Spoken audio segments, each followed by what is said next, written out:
So, continuation guys. Ito na yung ating offset. Oh. Matapos siyang i-anodize. So, ito na siya. Ayan, meron pa yan. So, hindi ko pa nailagay yung bolt niya. Lalagyan ng o-ring yun para siyan.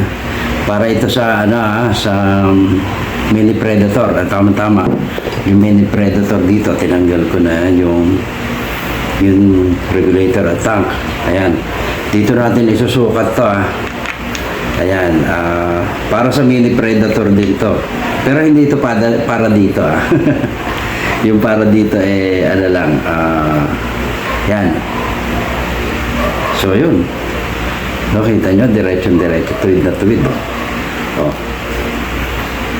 So yan. Yan, may konting higpit siya. Higpit kamay lang. Yan.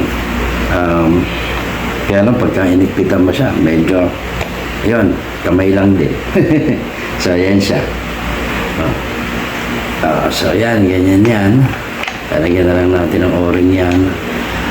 Siyempre, tayo pupunta sana labas muna tayo. Punta ng Volter para dun sa ano.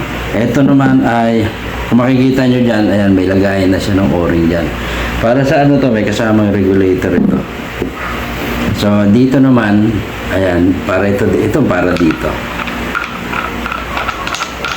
So, ayan. Tinanggal ko nga yung para may sukat to. Ayan. So, ayan.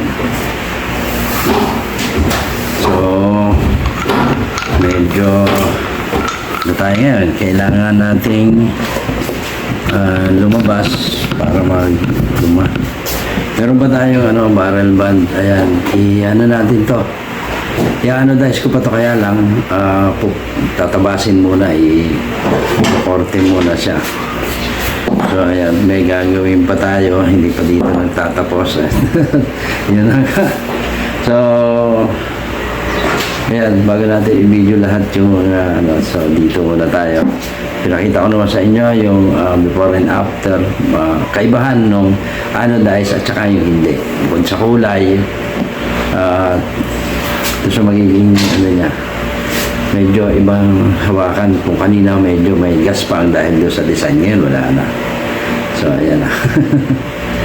So maya na natin nasikasuhin ulit to. Kailangan natin lumabas.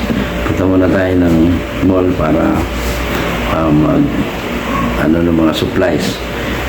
Mabubusan na tayo ng kakainin dito. So ayan, magandang hapon ulit sa inyong lahat.